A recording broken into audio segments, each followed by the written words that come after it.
Bismillah, alhamdulillah, wa salatu wassalamu ala rasulillah, wa ala alihi wa sahbihi wa man wala, wa la hawla wa la quwwata illa billah. Rabbi shrah li sadri wa yassir li amri, wa ahlul uqdatan min lisani yafqahu qawli. Allahumma salli wa sallim ala Sayyidina Muhammad wa ala alihi wa sahbihi wa sallam ajma'een. Jazakumullah khair everyone for coming once again to another night of Friday night Halaqa at the masjid. Tonight we have, as you know, we've sort of changed up the style of the Friday night Halaqa. Where one week is Sheikh Yasser, another week we have a guest, one week I'll do one, the final week we usually do like a dhikr or something of that nature. Alhamdulillah, alhamdulillah, we're blessed to have Imam Taymullah Abdur-Rahman this evening. So we're going to have a conversation around urban ministry. Bi-idhnillahi ta'ala. And so, before we even get into it, I'm sure most people here know who you are. But for the sake of the conversation, were you born Muslim? Right. Did you convert? Give us a little bit of your story. Right. MashaAllah, bismillah. So, basically, I wasn't born Muslim. I didn't grow up in a religious household at all. I ended up hearing about Islam in middle school from a teacher of mine. She passed away, rahimahullah ta'ala. And then after that, some years went by. A friend of mine, he went to prison, and then he was giving me da'wah from prison. And when he reached about his 5th year in prison, he told me where to go to take my shahada. The time was right. I became Muslim. 1999. Allahu Akbar. So once you become Muslim, what's the trajectory from accepting Islam in 99 to almost 20 years later, around almost 20 years later, to now being Imam Taymullah Abdur-Rahman? MashaAllah, tabarakallah, MashaAllah. I mean, that's a success story. Bi-fadlillahi ta'ala. Where someone can accept Islam in America, not have traveled extensively, and then, bi-fadlillahi ta'ala, chaplain at Northeastern, bi-fadlillahi ta'ala, chaplain at Harvard University, or bi-fadlillahi ta'ala, now doing some work serving the brothers and sisters behind the wall. How did that happen? Alhamdulillah. All the good is from Allah subhanahu wa ta'ala, of course we know. So basically being Muslim, I wanted to be as serious in Islam as I was in other things that I was doing that was not so good. So, I started to just, sit with local people and just learn some things, some small things. I had an opportunity to go and get a certificate in Islamic studies from Saudi Arabia. And when I came back, they had a position open in the prison system. Jazakallahu khairan. And I didn't want to take it at first, but then they said, Taymullah, this is people, this is the demographic you can relate to, they can relate to you, they need to see what Islam looks like in the prison. So I started to volunteer in 2005 or 6, and I ended up becoming a full-time chaplain there. At the same time, pursuing studies with some of the local Imam, some of the leaders and ulama here. And then over time, I left after 6.5 years in the prison system. I left. I went to Northeastern, went to Harvard, worked at a nonprofit for a long time, and then went back into the prison system. MashaAllah, tabarakallah. So, from what I'm hearing, there was constant effort in trying to balance between getting a religious education while at the same time finding a calling and a passion. Yeah, that's a great way to put it. I mean, people don't know when you become, if you're first of all, if you're a convert, to find people to help you study is a struggle. To find someone to sit with you. And then to be an older convert, right? I converted when I was 24. No one wants to sit with a 24-year-old person who's a convert and teach them alif, bat, ta, or, fiqh of this or that. I was fortunate enough to be able to sit with Sheikh Tahir Abdul-Basir from Harvard, the first Harvard chaplain there, and study some books. But I'm still struggling, even to this day. It's still a balance, it's still a struggle. It took me 3 years to complete my graduate degree. I'm trying to get licensed in a couple of sciences, Sheikh Sahel Leher, and it's still a struggle every day. I'm in a doctorate program, and I'm still trying to work full time. So I think that when you're a person who's a convert, and when you accept Islam older, really people don't pay attention to you. but Allah subhanahu wa ta'ala pay attention if you have the right intention. So that's not easy by any shape, form, or fashion to try to work full time, balance Islamic education, secular education, while at the same time put food on your table for your family, and then obviously work on yourself spiritually. What was the motivation or the push behind that? What enabled you to keep working through the adversity that, of course, was a part of that? Allahu Akbar. For me, if I don't practice Islam in a way where I'm deeply engaged every day, then I become distracted by the dunya. What do you mean distracted? Right. So, maybe, what do I mean? Okay. So that means like, if I would just probably be barely making the 5 salawat. Barely. Because I know my personality, right? I have to dive into something deeply. And so by diving into Islam deeply and trying to study some of the books and sit with people and learn and be in circles where I know everyone in the circle has more knowledge than me, it keeps me motivated. It keeps me striving for sidq to Allah subhanahu wa ta'ala, trying to be sincere. And I think that it's an ongoing struggle. No one has ever arrived, right? When you think you arrived, this is when you're in trouble. So it's a constant search, and this is why, we're tulab, we're searching.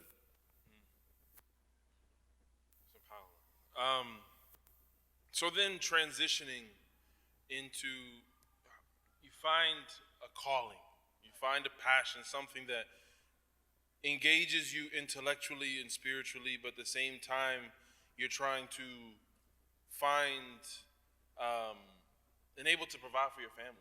Because I know you're married, you have children.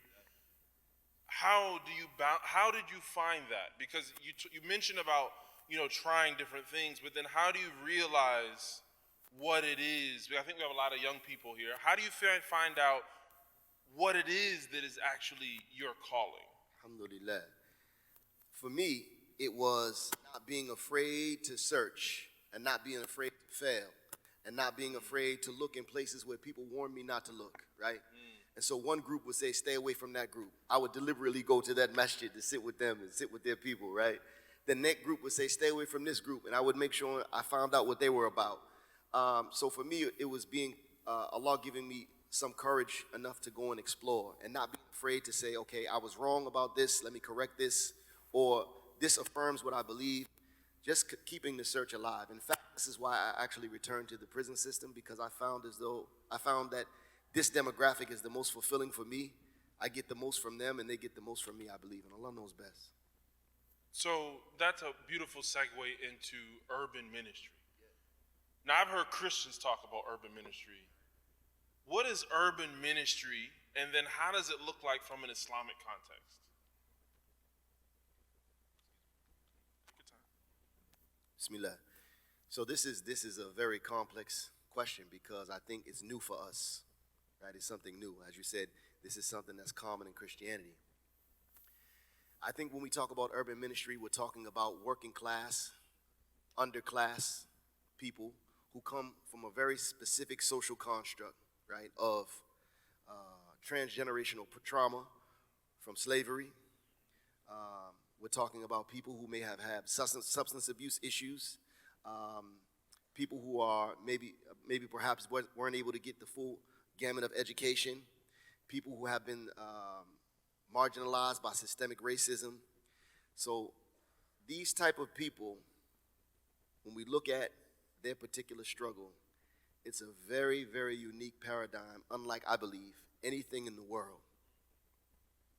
Can you elaborate on that? Can you elaborate that a bit more? So you mentioned people with transgenerational trauma, right, and then people who have substance abuse. Those two can be mutually exclusive. Right. And so now we're talking about not just black and brown people, right, but we're also talking about the children of immigrants, right, first, second generation Americans. We're talking about white Americans. Indeed. So with this large spectrum of people that fall under the category of urban ministry, what does that look like?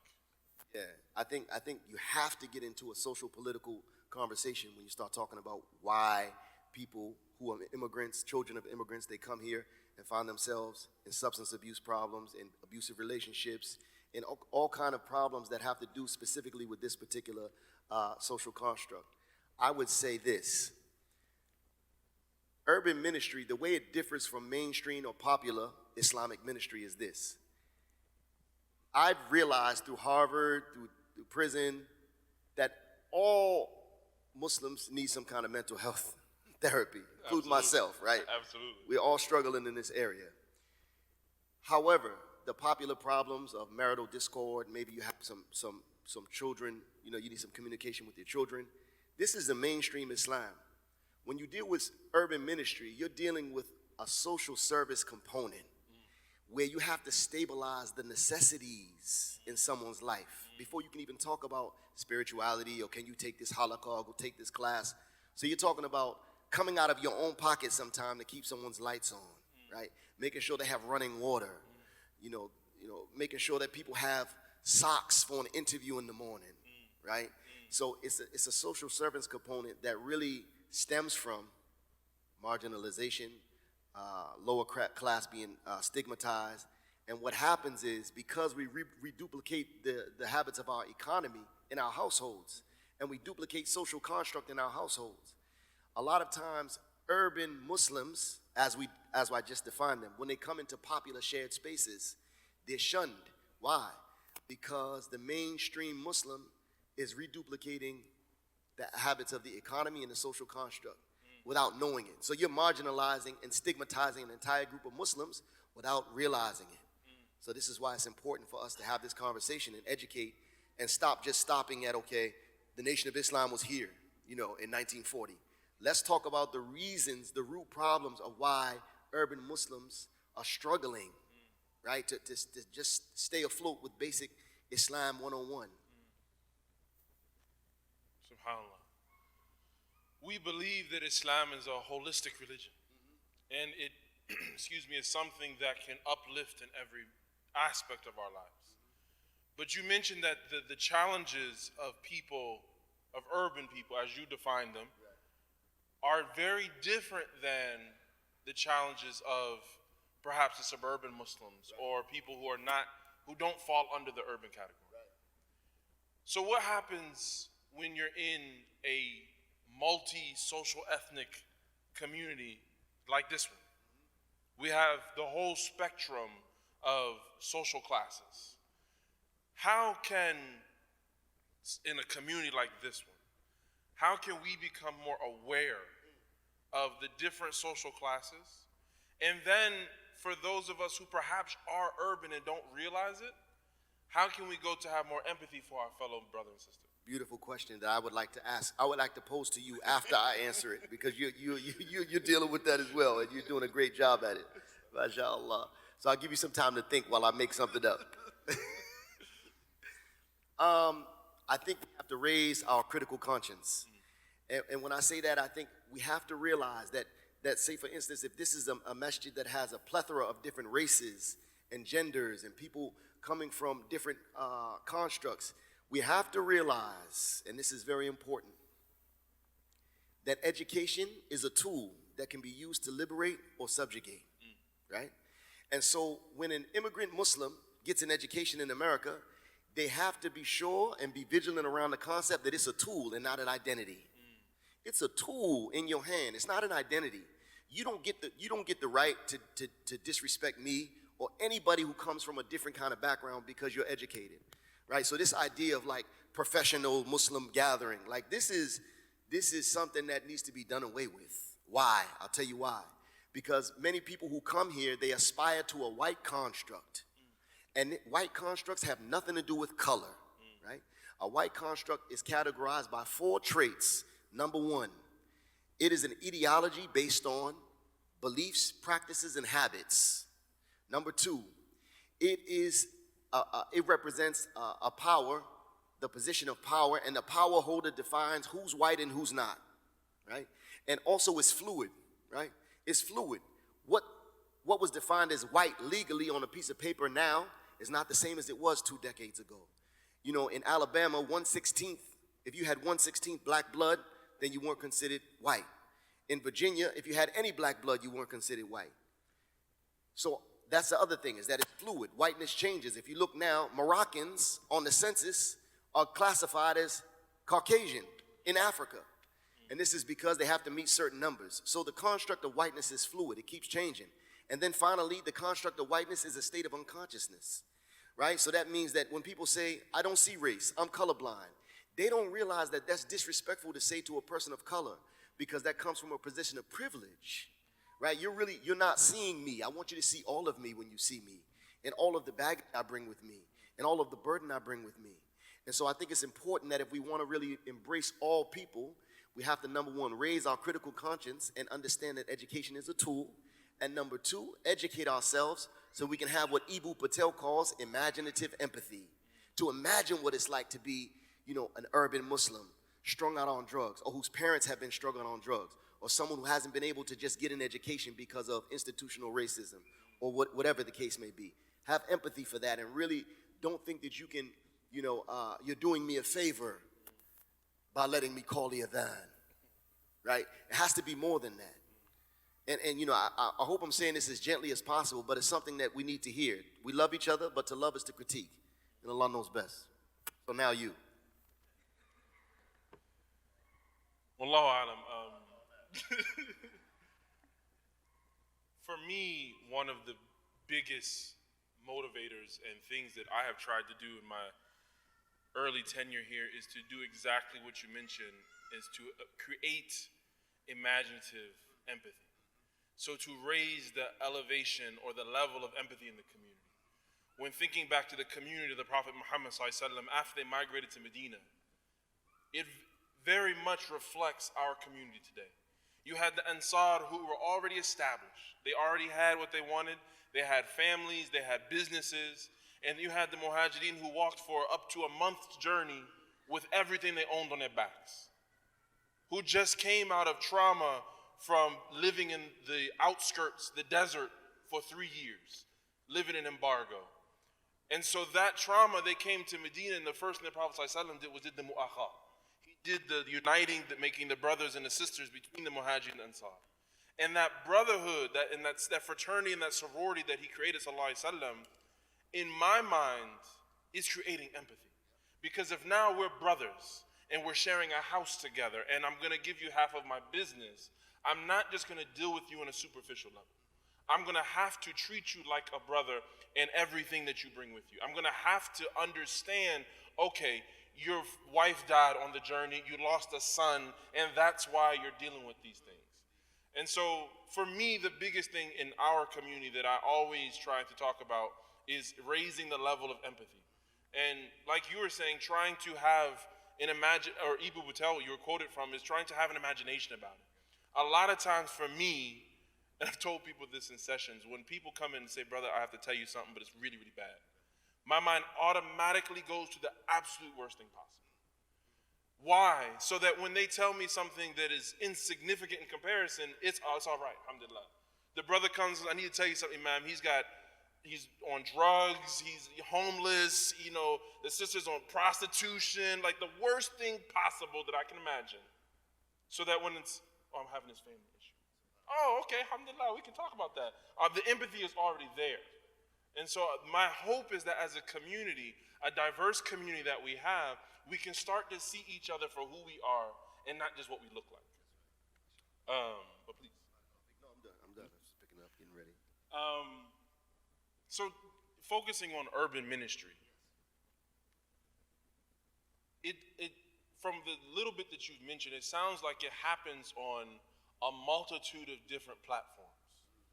In the masjid, a counseling session, and you are an imam without a masjid.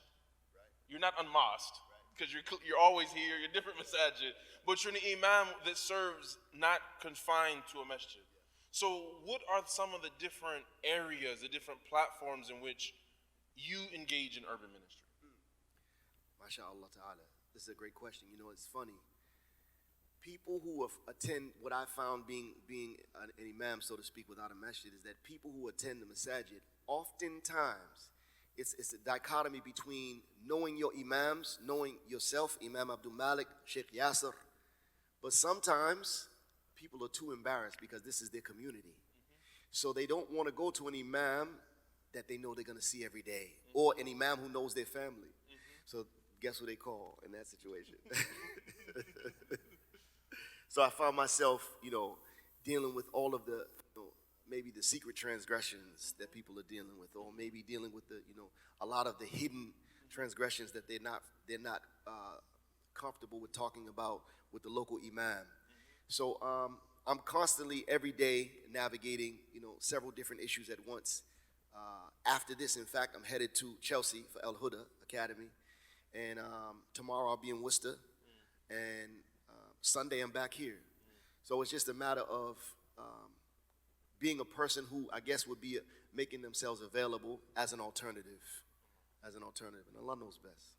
May Allah subhanahu wa ta'ala accept that and give you fortitude and allow you to You likewise, keep doing that. I mean. So, but that undoubtedly is not easy. And what I'm hearing is you're just available to the community to do the work, the dirty work, the quote unquote dirty work. That sounds like it would be a huge strain on your own mental health, your own stability, and then also your personal life. Because we know you as Imam Taymullah, mashallah, tabarakallah, but there's a family behind you. This helps supporting you. We got to give some props to the sisters, you know what I'm saying? Without them, we wouldn't be doing anything. So how can you balance serving a community, but also being a father and a husband and a son and a brother and all that? Great question. Sometimes I'm failing at 49%. It's very difficult. I can't say that I've always been, the best husband or the best father, because I'm constantly running around.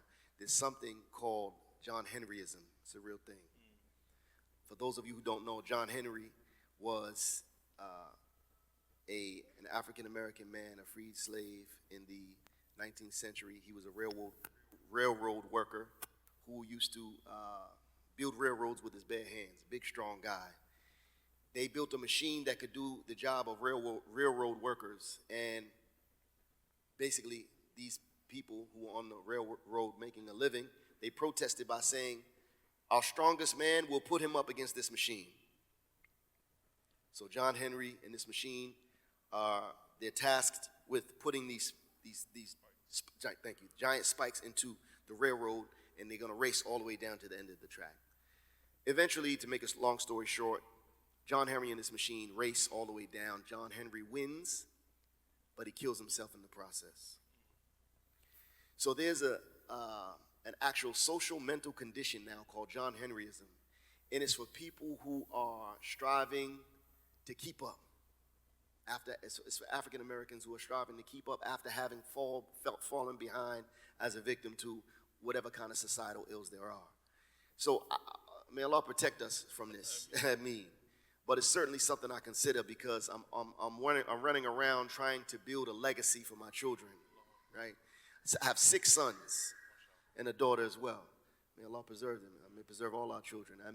So I'm constantly trying to do better so I can leave behind a legacy better than what my father left behind for me. And something has to be sacrificed for that, right? And there's always sacrifice that comes along. Sometimes, or most of the time, my wife is the one who is, may Allah preserve her, the one to pick up the slack. And when I come home, she informs me on everything that's happening. And so for me, I become like the servant of the community. And, sometimes it's at the detriment of my own family, And so I'm trying to find that balance now. I can't say that everything is perfect. I'm working towards it. And I'm trying to be as involved as possible. But at the same time, I know that there's a mission and a message that there's only a few of us that are trying to deliver. And so may Allah subhanahu wa ta'ala help all of us to do our part. One of the things that you mentioned is that when trying to accomplish something, trying to build something that is bigger than us, that we're not always going to have accomplished everything. Not everything is going to be able to have 100% of our focus and attention, and that sometimes along the way, certain things you're gonna fall short in some areas. It's inevitable. So when trying to build a legacy in something that is so new and uncharted, not just as a community, because urban ministry is not something I'm sure most of us even heard of by name. We always have known the imams that do the dirty work.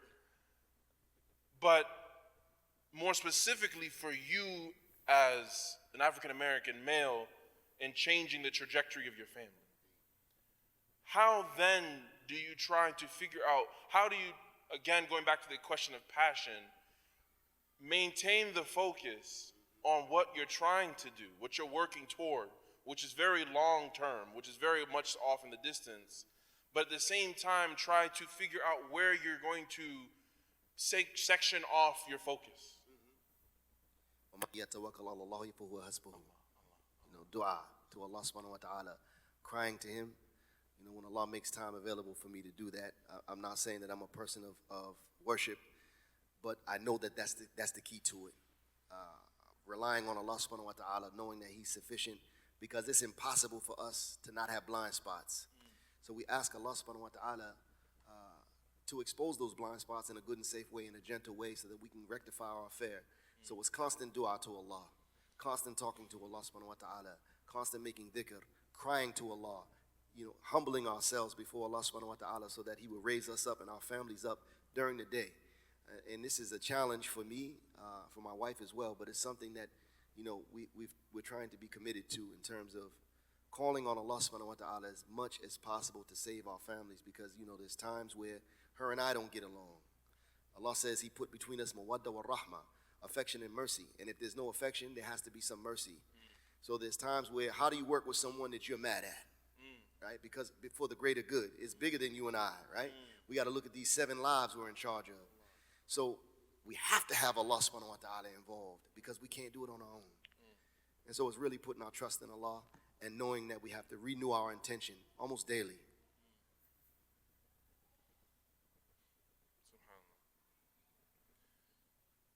I completely forgot my train of thought. I'm just like, mashallah, tabarakallah.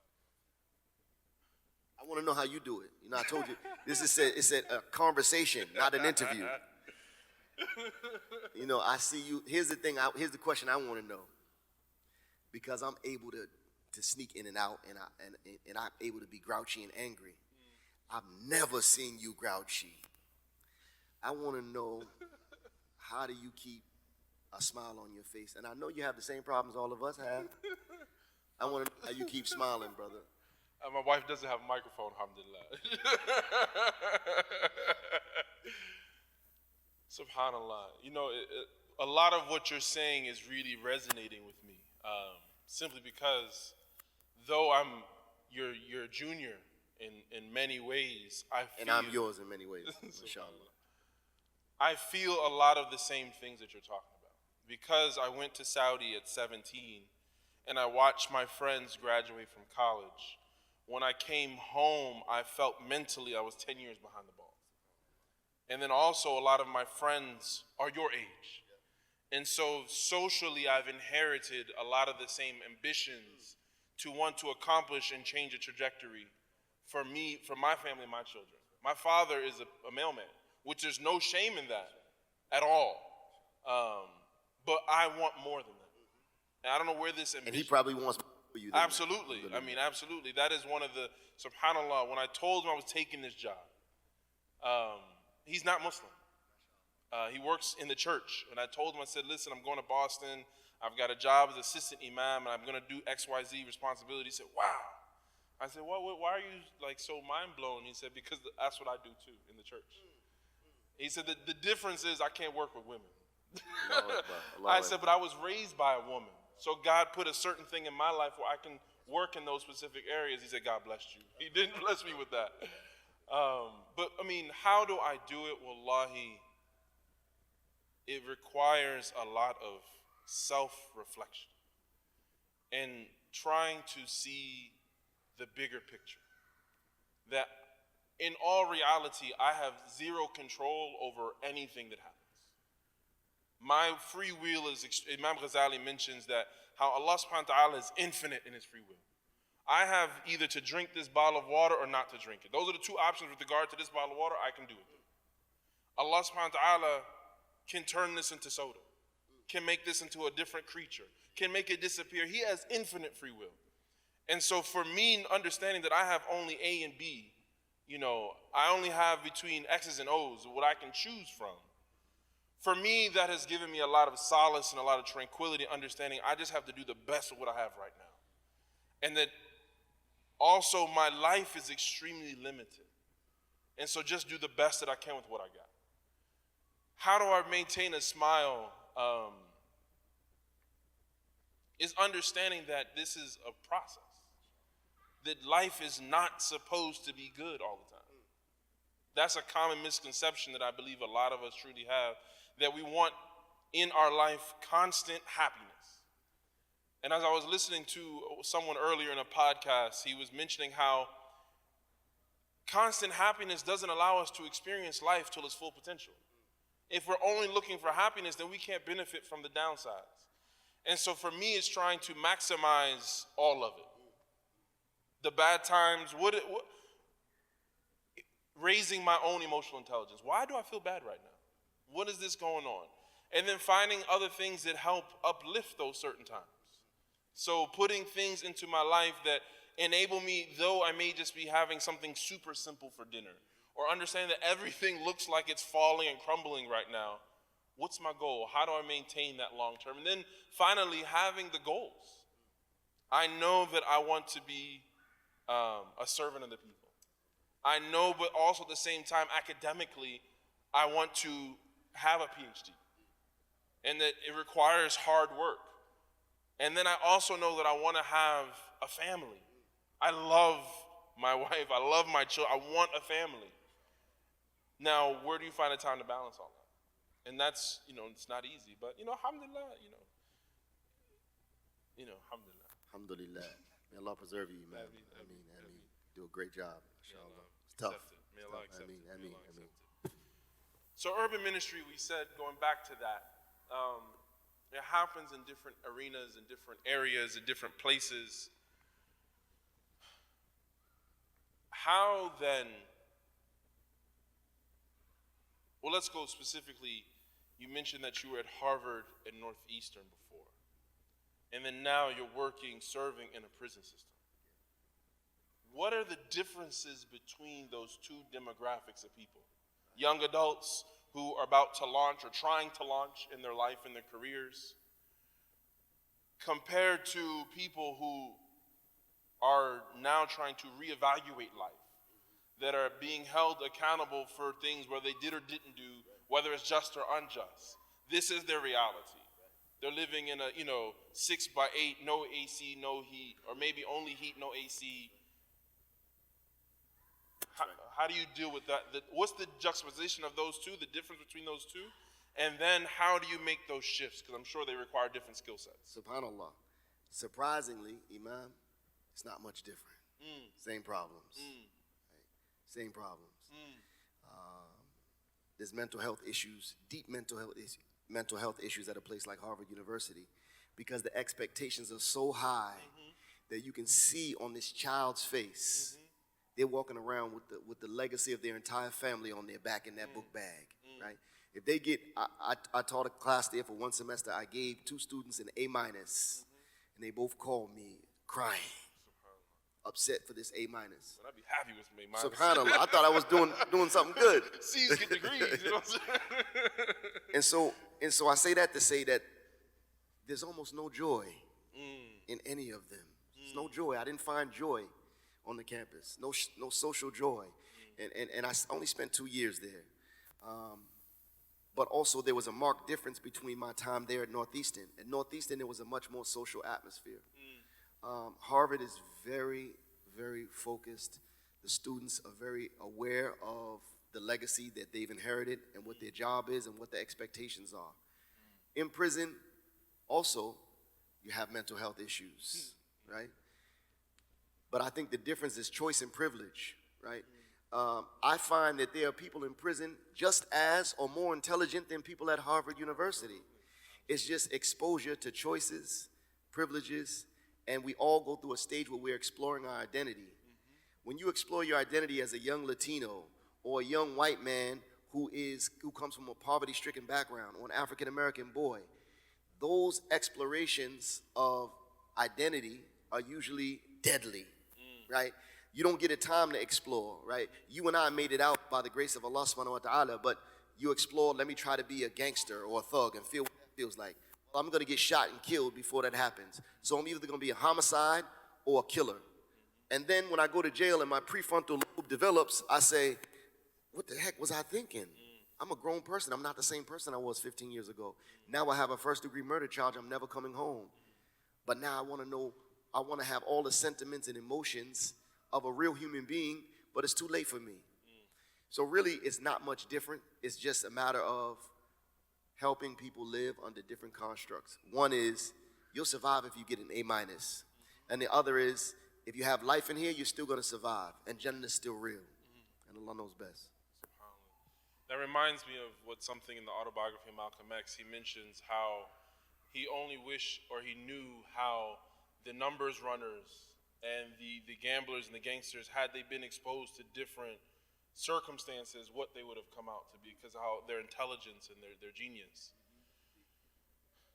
So, talking specifically about, we know you can't get into details about specific cases, but for someone who, or in both these situations, for someone who the future looks very meek, the short-term goals that we have been conditioned to want now don't look very promising. I know that I have, whether it's in prison, another 6 years behind the wall to life, or it's in college, I'm about to become a doctor, so I have another 4 to 8 years of, this intellectual academic prison in its own way.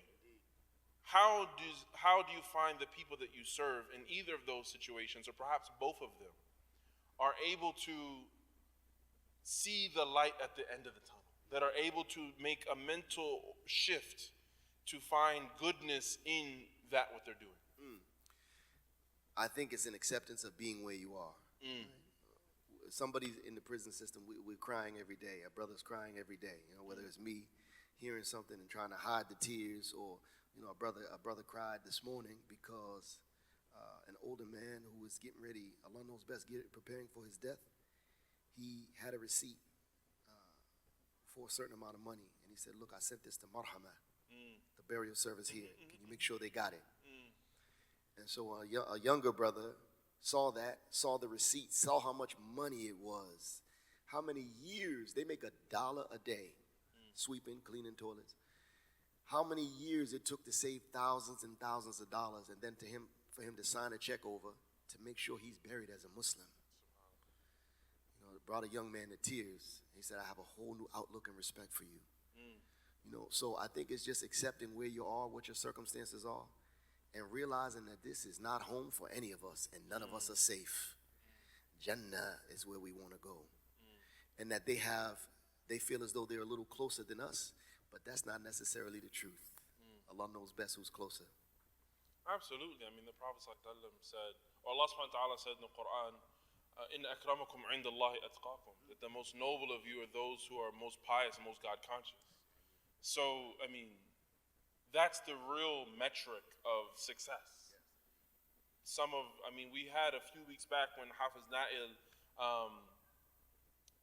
when he came and did the dhikr circle, we actually phoned in with a brother, I forget his name, astaghfirullah, may Allah forgive me for that, who's actually serving time right now for a case that the person who accused him of it said that he was innocent. And it's been proven that he is, but because of different circumstances, he can't get out. Memorize the whole Quran and. And I'm sure you can actually relate to that as a lot as well, of really just being content with the reality of right now. Whether it's academic pursuits or family pursuits, and just trying to make the best of now. In those situations where, like you mentioned this morning, the young man realized someone else, how then do you take that and use it to be a fuel or a means of motivation in your own personal life? Great question. I recognize that Allah has a maqam, for everyone, and some people's level can't be reached except through hardship and struggle, through deprivation. So by seeing these people reach levels, wallahi, and Allah knows best, I'm in the masjid, I believe some of the awliya of Allah subhanahu wa ta'ala in there. Men whose hands I will kiss every day. You know, and this is something that we need to know in order to humanize these men. Right? They're human beings. And Allah subhanahu wa ta'ala, He makes awliya in all places on earth. Right? Wherever His word reaches. So for me, it is being able to understand the privilege of being able to walk out of those 10 gates every day, those 10 steel doors that it takes to get in and out every day. The privilege in that. So that when I leave and I go home and it's not what I want to eat, like subhanallah, like how can I complain? You know, or when I just feel like taking a shower, how can I complain? Those brothers have to take a shower when someone tells them to take a shower. You know, they have to share a cell, and when someone wants to use the restroom, you have to hold it out of respect for your cellmate until the morning when that person leaves, and then you use the restroom. And Allah's not shy of the truth. All of these small things, right? Really huge things, but for us are trivial. We just take advantage of it every day. So it's being able to recognize at all times that there's a group of people on earth, whether it's here, Philistine, Syria, Iraq, that are being deprived of just the natural human rights, necessities of life, the things we take advantage of. SubhanAllah.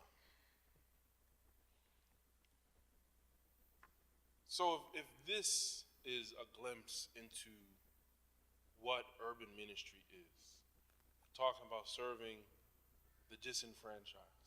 We're talking about serving whatever needs to happen to help someone else. What can, as a community, what can we do then? Besides, imaginative empathy, but what can we do? Because I'm positive, that there are people amongst us who are some of the people you serve. I'm sure that there are people who perhaps are in need of your services or in need of some atypical or unconventional by the main construct of things, not to say that what you're doing is against our tradition. What can we do to be more empathic, to be more caring, to be more loving, to serve better as a community for people we don't know the reality? Because we have these superficial relationships. I know brother so-and-so, but I don't know what his house situation is looking like. Right. How can we raise the level of consciousness of love and of service of one another in a community where we are so privileged? That's a great question. I would say, first and foremost, interrogate your narrative. Interrogate your narrative. If you're a student, what am I learning? Why am I learning this? How does what I'm learning affect the marginalized people, not only in my community, in my masjid, but in this country, in the world? How does my profession reverberate throughout the world? What kind of effect is it having on the world? Interrogate your narrative, and don't think that coming and listening to a lecture is venerating awareness on par with action. So interrogate your narrative constantly. What am I doing with myself? And then also proximity will change you. You have to get close to a problem, smell it, feel it, touch it, and wallahi, it'll transform you. We can't be afraid of the poor. The Prophet ﷺ said, keep proximity to poor people, right? So we Sheikh Yasser and I were talking about this 2 days ago, is that, as a community, we have to begin to embrace people outside of our universe of obligation, right? Helen Fine speaks about this universe of obligation. They are the people to whom we owe loyalty and whose injury calls for amends, right? The people to whom we owe loyalty and whose injury calls for amends. We got to expand our universe of obligation, right? To include brothers and sisters that take us out of our comfort zone, right? This is very important, that we are outside of our comfort zone, but well within the comfort of Allah subhanahu wa ta'ala. Because if we find ourselves frequenting the same, circles with the same social circles with the same people, we're missing out on the great ni'mah of Allah subhanahu wa ta'ala through proximity and through interrogating our own situation. And Allah knows best. I think just to camelback on what you're talking about, because Muslims, we don't do pigs. We can camelback. Okay. New one for me. I went to the Black Muslim Psychology Conference, and I said piggyback. MashaAllah. And the whole conference was like, Astaghfirullah, like, we don't do pigs, Aki. But if I could just comment on that, I think by having proximity to people who don't look like us, that don't walk and talk like us, that perhaps aren't in our usual circle, is impactful to us. You know, a lot of times we think about service or being, I'm going to go help the poor person. I would like to just challenge that and really, if we can ask ourselves, is our social justice or our service, is it for them, the people who we think we're serving, or is it for us? Because based on our perspective, our point of view, it will also have a spiritual impact on us. If I'm looking at someone from a place of privilege and I'm helping them, then I'm inherently looking down on them, whether I mean it or not, opposed to a more prophetic, wallahu a'lam, perspective of being a servant to the people. I've mentioned it before that in Saudi, they have something when it's a common saying, which is, subhanAllah, is very nuanced. But when you do something for, or someone asks you to do something, you say, Abshir, which literally means glad tidings. So like, I got you, I'm gonna hook you up. Opposed to the Egyptians who say, Hadir, I'm here. And when I came to Boston, all the Egyptians were like, Hadir, Hadir. I'm like, Abshir, Abshir, Abshir. I realized though that me saying Abshir is coming from a place of privilege. I'm doing something for you. You don't have to worry about it because I got it. Opposed to, I'm here to do whatever needs to happen. And so if we can change our perspectives, in which this, subhanAllah, for me became almost a mantra for my life, the first 6 months here was Abshir versus Hadir. How do I look at things? Do I look at like I'm doing something, opposed to me being the one who's receiving the goodness? I'm here for you. So when we're talking about service, the person who perhaps is disabled, the person who is poor or suffering and living through a state of homelessness right now, am I giving them this money or giving them this food because I am this noble person that's helping them? Or am I doing this to earn Allah subhanahu wa ta'ala's privilege and pleasure? Am I doing this because I need to do this for my own good? It has nothing to do with them. And so I would hope that as a community, that can start to become the mindset that we have when we're talking about serving and helping others. And that same mindset can now permeate into our relationships. How I deal with Imam Taymullah and how I deal with my family is not about, I'm gonna help him out because he needs his help right now. You know, I'm gonna do this for him. No, I need to serve you. I need to serve my family for my own good. And it's a lifestyle. It's a lifestyle. It's not just a one moment. Absolutely.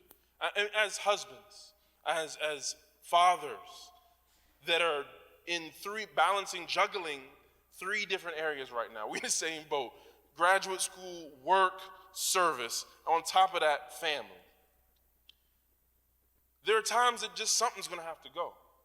But we know we have optimal obligation to our families. So when you're deep in a textbook, writing a paper, and your spouse is like, hey, can you go to the car and grab this? And you're like, man, come on, man. This paragraph is flowing right now. That's when it's the Hadir versus Abshir. That's when it's, I need to serve them because I need to earn Allah's pleasure. Versus, come on, man. And so, as you mentioned beautifully, it's a lifestyle. And going back to your earlier question, for me, that has helped me keep a smile on my face, realistically, because it's not that I'm doing something that I need to help you, so I have pity for you, or it's a place of privilege. It's I need this. So now I'm happy to help you because I need to do this for me. It ain't got nothing to do with you. Wallahu a'lam. May Allah give us ikhlas, may Allah give us sincerity, and may Allah subhanahu wa ta'ala accept all of our work. If you don't mind, I'd love to open the floor to questions. If anyone has, goodness, mashallah. Let's give her this, and then we'll use this. We'll share this one.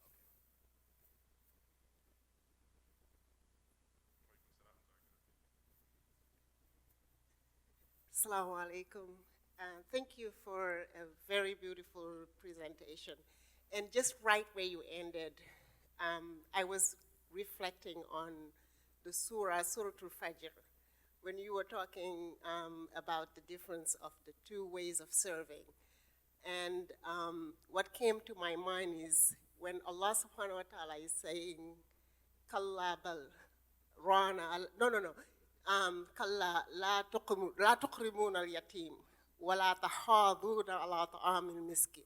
But before that, he was talking about ingratitude. And every time I come to that verse, I would think that the answer would be no, you're ungrateful to me. But he didn't say that. He went on and said, no, kalla bal la tuqrimuna al-yatim wa la tahaduna ala ta'amil miskin. So, you know, it was just like in alignment with what you were saying. Who are you serving? It is as if like service will help us with gratitude towards Allah, and also, you know, will get us closer to our goals as Muslims. Thank you. Beautiful. MashaAllah. Shukran, sister.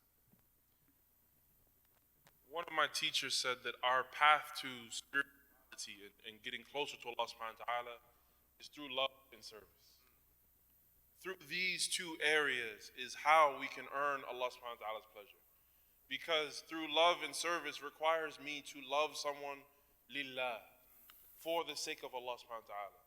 And through sincere service is inherently humility. It means that I'm putting my own ego on the back burner. And that's what it's about, love and service. Wallahu a'lam. Yeah, is there anyone else who has a question?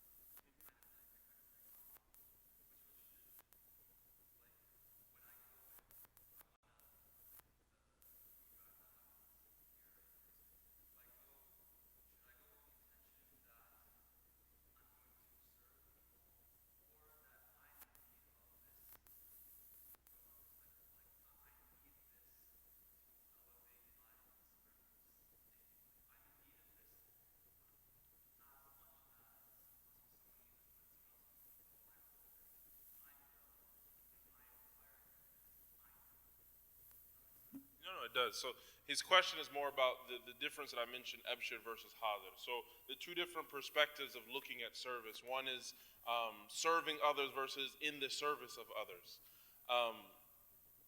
I don't think there's anything wrong with either. I think it's a very nuanced disposition that we're trying to achieve. I'm not proclaiming that I have that all the time, but something that I'm working through and trying to get to. Being in the service of people, whether for or in, is both good. The Prophet ﷺ said, Sayyid al-Qawmi anfa'uhum lin-nas, the best of the people, the master of the people, are those who are most beneficial to others. So all of that is good. Now for our own spiritual development, the latter, being being in service of people, not for the service of people, is a more nuanced and subtle means that has an underlying nature of humility. Both of them are service, so they both are in the general category of service, but one can lead to a slight inherent arrogance, while the other one is going to lead to humility. And so when you're looking at it from that perspective, being in the service of people, not for the service of people, wallahu a'lam, I believe is better. But they're both good. As the Prophet ﷺ said, المسلم القوي خير وأحب إلى الله من المؤمن القوي خير وأحب إلى المؤمن الضعيف وفي كل خير. That the strong believer is better and more beloved to Allah subhanahu wa ta'ala than the weak believer, but there's good in both.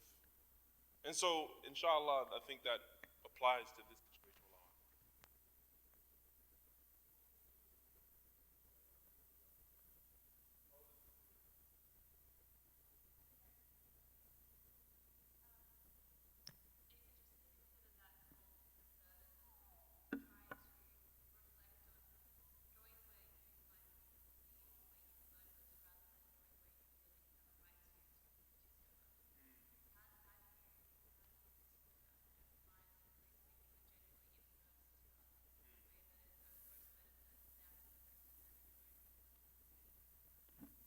So the question is, how do you go where you're genuinely in service to others as opposed to just serving others? Okay, okay. That's a difficult one. I think that there's not one answer. I don't think it's something that you'll be able to just say, okay, I found a place, this is where I'm going to go. I think it's a matter of having sidq ma Allah, truthfulness with Allah subhanahu wa ta'ala, and beginning the search, right? وَابْتَغُوا مِن فَضْلِ اللَّهِ. You got to start the search for the bounties of Allah subhanahu wa ta'ala. You know, I thought I could best serve, when I left the prison, I could best serve Harvard, because as you said, trying to prepare leaders to go into the world, then I felt as though, no, this is not for me. I need to go back to the prison system. So I think it's just trying to have sincerity to Allah, and not being afraid to go places where you are I taught the Holocaust for 3 years in a Jewish organization. I was, of course, the only black person there, the only Muslim there, but I wanted to learn. I wanted to edify myself. So you can't be afraid to go to places where you're the only one of one. And maybe it doesn't work out, but you've been there, you have that experience, and Allah subhanahu wa ta'ala, if you're sincere, He's going to lead you somewhere else where you will be of benefit, and you'll gain benefit as well. Wallahu alam. Just to camelback on that one, the second half of the hadith I just mentioned, so the strong believer is more beloved to Allah subhanahu wa ta'ala than the weak believer, but ihris is one of my favorite hadith. Ihris ala ma yanfa'ak. Be diligent, be gung-ho in that which is going to benefit you. Wasta'in billah, and seek God's aid. Wala ta'jaz, and do not tire. Don't stop. And so that goes into what Imam Taymullah was mentioning earlier about finding his passion, finding his calling, and then just drilling into it. We all are made to do different things. While we may be imams, he may serve in one demographic and I may serve in another, that's fine. As a conversation I was having with Sheikh Yasser, that Allah subhanahu wa ta'ala said, Muhammad, what's the verse? Ta'awanu ala al-birri wa taqwa. Work together upon piety and righteousness. We need everyone in that. We need the doctors, the engineers, we need the consultants, we need the mechanics, we need the imams.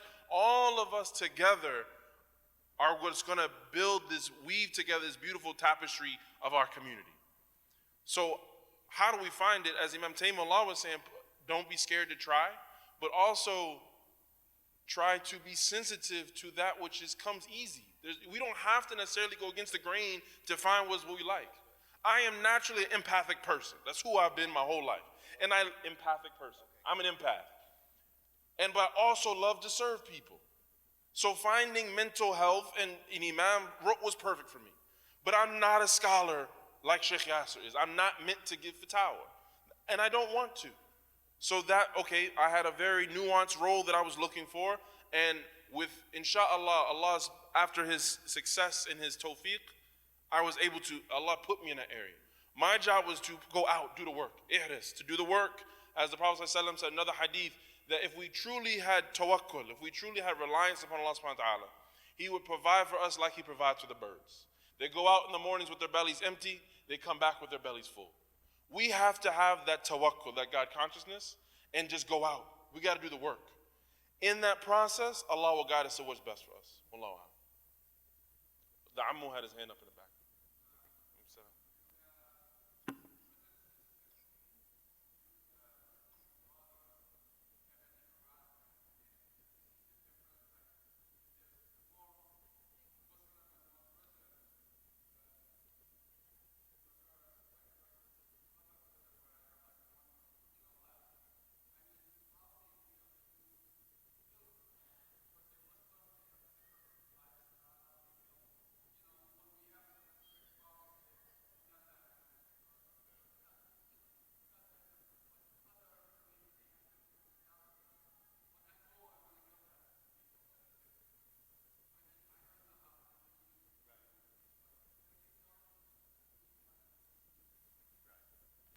Bismillah.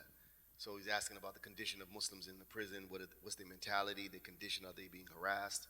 No. Alhamdulillah. They have, the Department of Correction is very professional. The staff take their job very seriously. the Muslims have a musalla, a library, a budget to buy new books. They get halal meals. They get to come out to service 2 times a day. They get Jum'ah. They have Eid feasts. So, mashallah ta'ala, they're able to have some semblance of an Islamic lifestyle, right? They get to grow their lihya out. They're able to sit together, make salat together, buy oils, purchase, Islamic clothing. They make their own thobes. No, this is not the county. This is the state. Yeah. So, mashallah, they miss you as well, mashallah ta'ala. But no, it's not anything subversive against the narrative of Islam. For what it's worth, it's prison, but it's as comfortable as Allah subhanahu wa ta'ala has decreed it is. It's not a bad place in terms of the practice of Islam.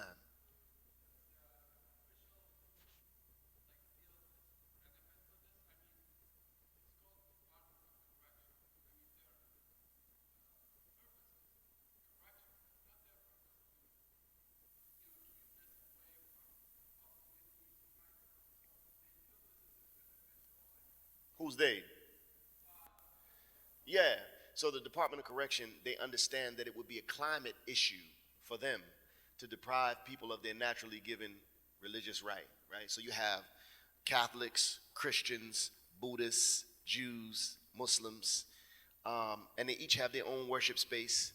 So, for instance, if there's something that the prisoners make a request for that the Department of Correction doesn't think is appropriate, then the prisoners can file a grievance, they can file a lawsuit, right, and fight for their rights. They want a lawsuit to get halal meals. So they're actually able to get halal food through the lawsuit and through other things.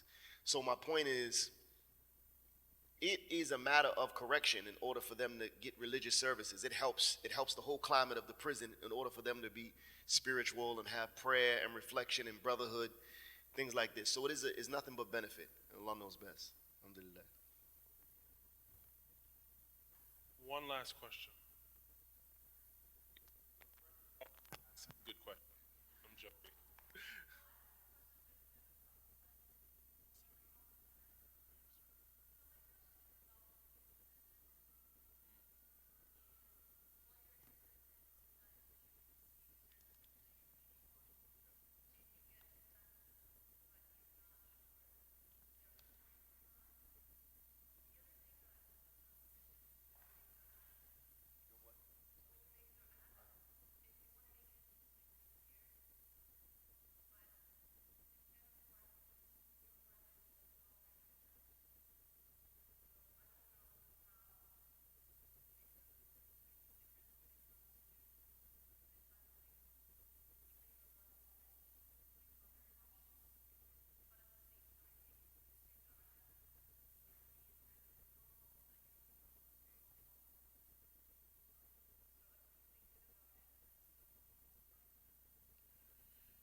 I would say,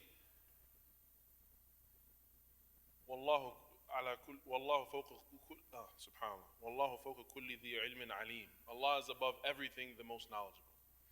And so in that, we have to be careful to not get in our own heads and to try to embody a spirit of submission to what Allah subhanahu wa ta'ala wants. And so I say that because we start to think, is this best for me? Is this what's going to happen? And the reality is we don't have control over that. We don't know, again, going back to the water bottle, what's going to happen. I got this bottle, I'll make the best out. I'm going to drink it right now. What ends up happening from that is from Allah subhanahu wa ta'ala. For example, my situation, my life. My mom sent me to Saudi. I didn't really care. I didn't really want to go. I went. When I went, I wanted to get a PhD in law from the hardest school. Everyone said, you're crazy, why do you want that? I said, no, this is what I want. I started on that path, realized halfway through, I don't want that. So then one of my friends gave me some advice, why don't you switch to a different college, the College Dawah? All right, bismillah, that sounds like it's good. I'm gonna do that. Then realized I loved mental health and I wanted to come back and work in the mental health field, but I have a degree in Islamic studies. How do I get into mental health? Because you need to have a master's degree at least, then go for licensure. Okay, I'm gonna try to become an imam.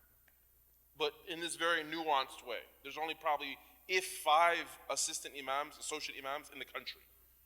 So, but I'm going to try to do that, bismillah. That or a youth coordinator. Allah opened up a door. I come to Boston. Okay, alhamdulillah, this bismillah. I have a piece of paper at home where I wrote down a 1-year goal, 3-year goals, 5-year goals, 10-year goals, 20-year goals on a piece of paper in Saudi still. In my 3-year goals, I wanted to be enrolled, actually the end of my 1-year goal, I wanted to be enrolled in a graduate program. I knew it was far-fetched, but I said bismillah. I come to Boston, people say Boston University has a dual master's in social work and theology. I don't want theology, so I don't care. I want social work. One person tells me, go meet a lady named Anastasia in the School of Theology. Another person tells me. When the third person told me that none of them have known, they've all told me, I said, let me go meet this Anastasia lady. I go down there, they said, listen, the School of Theology give you a 75% scholarship. Oh, okay, I'll take that. It's free. So I start in the School of Theology. In my first semester, I meet a professor who says, listen, if you want to make real change, forget a social work degree. Apply for a PhD.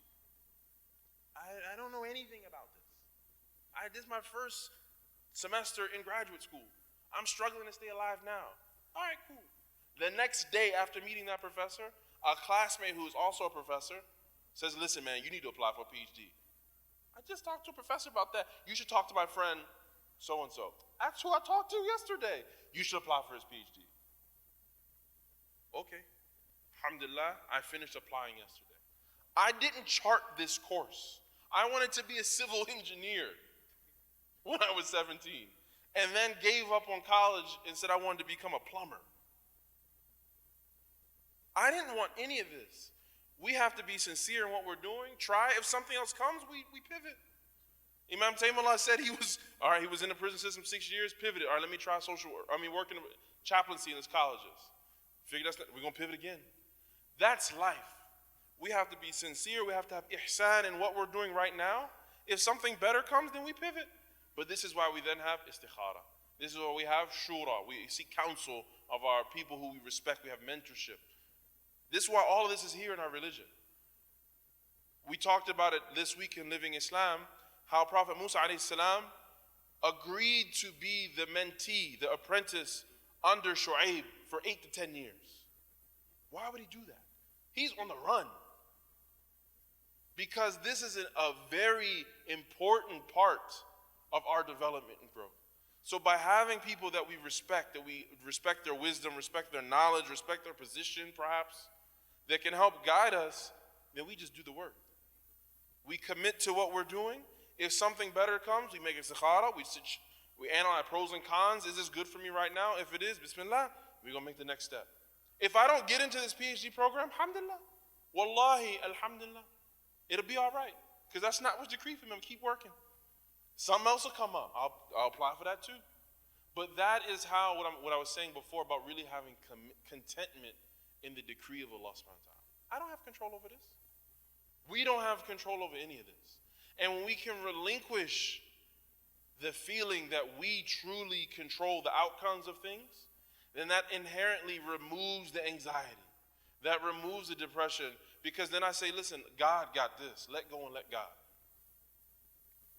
Oh, Lord. So, it's past time, and I like to be respectful of people's time. I talk too much. We can discuss this offline, but I want to give everyone privilege to please leave. So, Jazakumullah khair, Imam Taymullah, Barakallah Feek, for agreeing to come and be with us this evening, have this conversation. We ask Allah subhanahu wa ta'ala to grant all of us sincerity in everything that we do. We ask Allah subhanahu wa ta'ala to not only give us sincerity, but give us conviction in Him that fuels our actions to try to achieve His pleasure. We ask Allah subhanahu wa ta'ala to guide us to that which is good for us in this life and the next, and give us contentment in it while we're in it. We ask Allah subhanahu wa ta'ala to be patient, to give those who are in our lives patience with us when we're trying to achieve greatness that He wants for us. We ask Allah subhanahu wa ta'ala to allow all of us to realize that Allah wants greatness for us. Allah wants all of us to be from the mu'mineen, from the muhsineen, but allow us to have that mindset so that we can work toward to achieve that.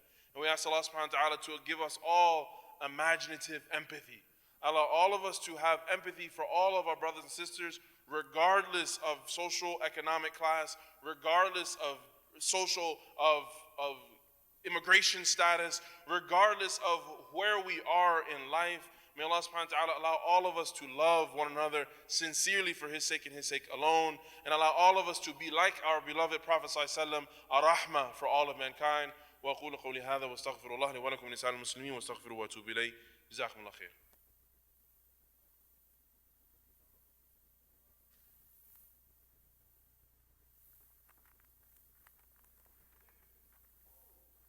Before anyone leaves, Imam Taymullah has a podcast called X Conversations. It's not free anymore? It's on time. I'm sorry, y'all have missed out on the free ones. But please, X Conversations.